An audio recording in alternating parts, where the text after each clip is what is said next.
What's up, YouTube fam? Welcome back. Are Funko Pops the next Beanie Baby? What do you guys think? Let's get into it. I have a lot of different thoughts, but let's start off. First off, I've got a little bit of a cold. Bear with me. But are Funko Pops the next Beanie Babies? First, do you know what a Beanie Baby is? If you're kind of young and probably born before like 1998, you probably don't know. But Beanie Babies were these things.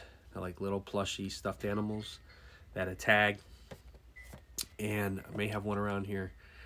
But they were very popular back in the day. Everybody was buying them. They thought they were going to be worth tons of money. They really fluctuated in price from several dollars to probably hundreds, maybe thousands. I was a kid when it happened, so I don't remember exactly. But I do remember the mass production came in, and eventually you couldn't even give them away. That's why I made this video, because I wanted to talk about Funko Pops. Do I think Funko Pops are the next Beanie Babies? Potentially. But before you freak out and go into the comment section and attack me, let me give you some of my thoughts. I think Funko Pops have something unique about them. There's so many different niches, genres, right? There's always a specific collector looking for that certain type of Funko Pop. Beanie Babies, not so much, right? You didn't have a whole lot of themes. You didn't have different cartoons and all the above. Do I think Funko Pops are being overproduced? Yes. Do I think the prices keep rising? Yes, and as I do this video, I'm constantly showing you guys some Funko Pops, right? If you're new to the channel, guys, consider subscribing. I always talk about entry point, buying things at the right price, fueling the hobby, growing your collection, right?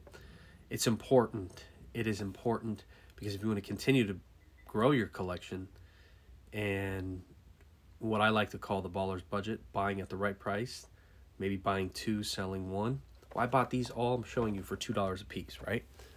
Well, the reason why we do $2 a piece is because if I sold one for $4, it pays for the other one, right? So you see my point. Now, this is where I'm going with the Beanie Baby comparison. Funko Pops are kind of the thing. It's the trend. It's the hype. But, for example, Wonder Woman 84. They didn't have a Wonder Woman 84 Beanie Baby. Do I think a lot of Funko Pops are going to continue to decline and people aren't really as enthusiastic? They have 6 different versions, every different color, taste the rainbow, whatever of each one? Sure. But if you're a Wonder Woman fan, you're probably going to want to pick up one of these. When I was buying these at $2 a piece, my risk's so low. Somebody give me $2 for one of these? Absolutely. Entry point, right? It's everything. It's like investing. Everything you do when it comes to if you plan to sell one day to get your money back, well, what did I pay for it? Oh, I can make some money. It's gone up. Oh, I'm only going to lose a little bit of money. Oh, worst case scenario, I'm breaking even, right? These are thoughts. Now, here's the comparison now. Here's another one. I'm just going to keep showing you guys some as I go out and talk, but these are all $2 a piece. You can't go too wrong, right? So for Funko Pops at $2 a piece, it's dirt cheap. Retail right now, I believe, is $12, I think. So you can imagine 2, 4, 6, 8. You see what I'm saying here?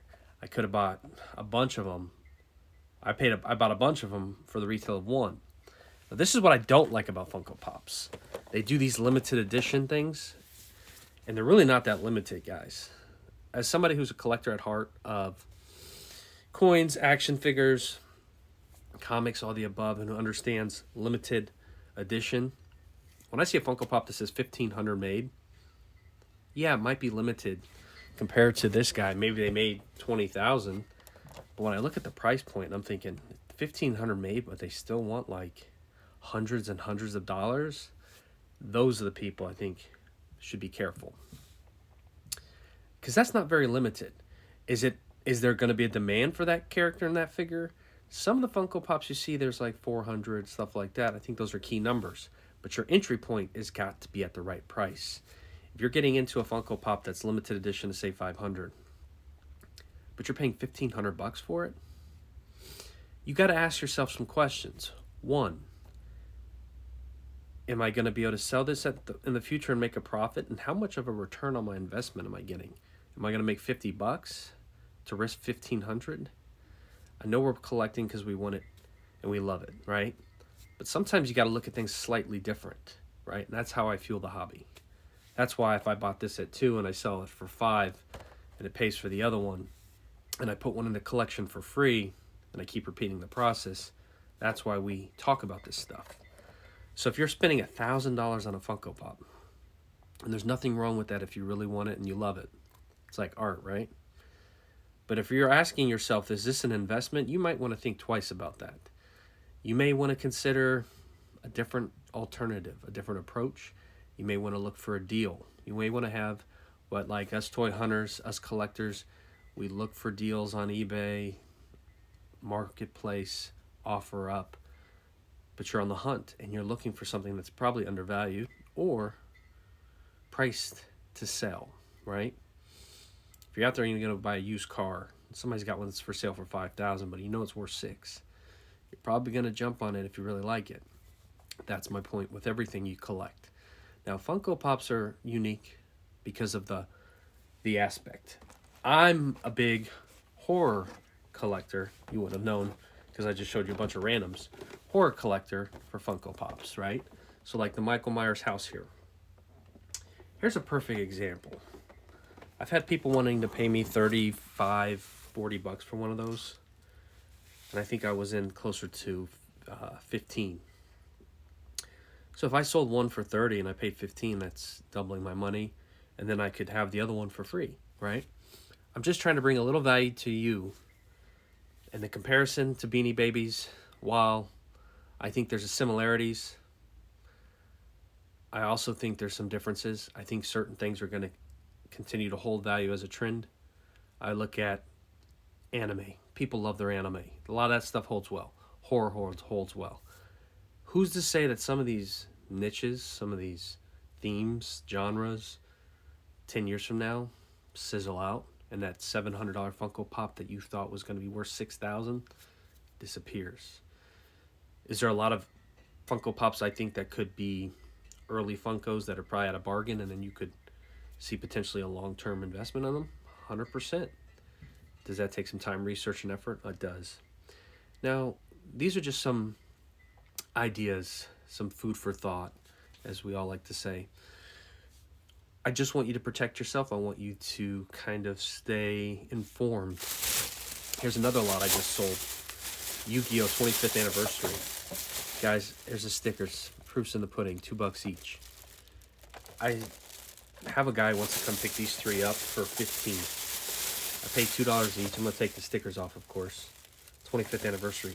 I love Yu-Gi-Oh! As a kid, I collected it. I had a ton of it. You know what I mean? Excuse me, I've been battling a cold. But I'm like, I don't need to make a lot of money on them. But I could, if I sell them to them for 15, I paid $6. I could just go buy a bunch more at that same price, assuming they still have them. But this is just different ways to give you some ideas to fuel your hobby, to keep collecting on the baller's budget. Beanie Babies were an interesting trend. They died out. They're overproduced. Funko Pops are definitely overproduced, guys. Be cautious. Buying at the right price is so important right now. The more I look into it, I do see Funko Pops diminishing while some climb. I will say this. Don't think that Funko Pops are going to be everything down the road. Like, I don't necessarily see... I have to look at comp sales, go to eBay, go to completed listings, give you an understanding of like, okay, well, these are listed for $800. But what was the last sale price, guys? Oh, wow, it was $400. That's half of what that thing is. Do your research. Stay educated. Stay ahead of everybody.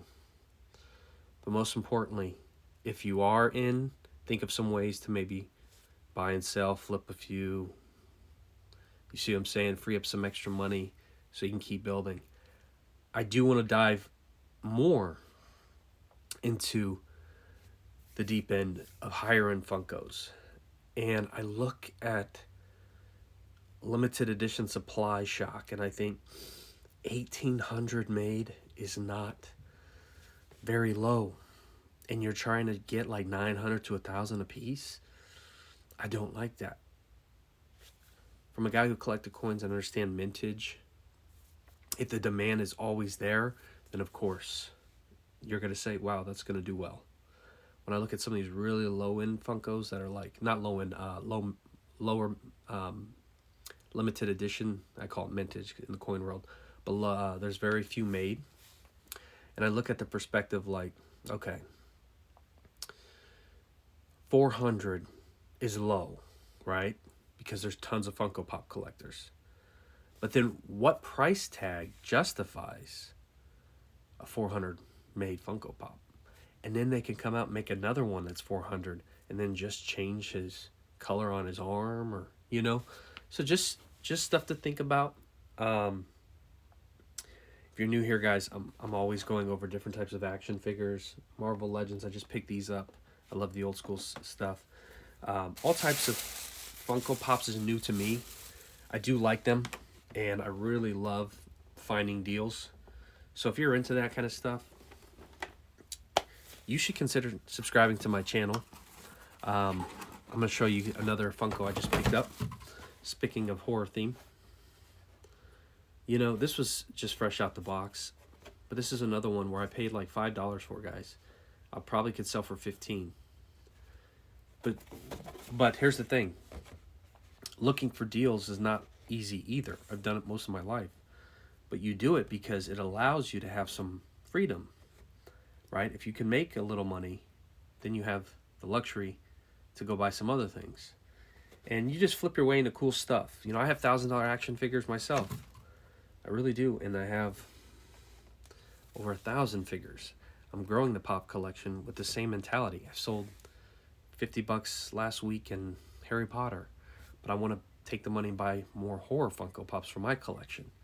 So that's why I believe there is going to be a lot of people who are going to say the Funko Pop market is going to be, you know, depleted. And it is, because there's so much supply. And the demand isn't necessarily there because it's all based off of, is there a certain character, movie, is there a genre, hype, horror that then everybody comes running in for. So that's why all these $2 Funko Pops are floating around. And that's the lowest I've ever seen them typically floating around. I don't know how much lower they'll go than that. But if you buy in large amounts, you might get some like that at that price, or even possibly cheaper. So anyways, just like the title said, wanted to talk about it a little bit. But anyways, guys, stay safe.